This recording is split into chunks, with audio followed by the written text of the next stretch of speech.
So ma'am gut health అంటే ఏంటి అసలు? గట్ హెల్త్ అనేది చాలా ఇంపార్టెంట్, చాలా వైడ్ టాపిక్.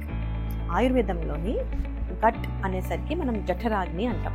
మన స్టమక్ ఉంది కదా, దాంట్లో ఫైర్ ఉంటుంది, అగ్ని, దట్ ఈస్ కాల్డ్ జఠరాగ్ని. కొంతమందిలోని ఆ ఫైర్ డిమ్గా ఉందనుకోండి, మంద అంటే వాళ్ళకి డైజెషన్ ప్రాబ్లమ్స్ వస్తాయి. డైజెషన్ ప్రాబ్లమ్స్ వచ్చింది అంటే కాన్స్టిపేషన్ రావడం. కాన్స్టిపేషన్ మీరు వినే ఉంటారు, కొంతమందికి లిప్స్లో బ్లిస్టర్స్ అవన్నీ వస్తాయి కదా, అప్పుడు పొట్ట బాగుందా అని అడుగుతారు. పొట్ట బాగోలేదనుకోండి, గ్యాస్ట్రిక్ ప్రాబ్లం రావడం. గ్యాస్ట్రిక్ ప్రాబ్లం వస్తే వాత ఎక్కువ అయిపోవడం. ఆ వాత చేతుల్లో, మోకాళ్ళలో, ఇక్కడ అక్కడ ఆమవాత, సంధివాత అని జాయింట్ పెయిన్స్ క్రియేట్ అవుతాయి. సో ఆ అగ్ని అనేది ఎంత ఇంపార్టెంటో అర్థమైంది కదా.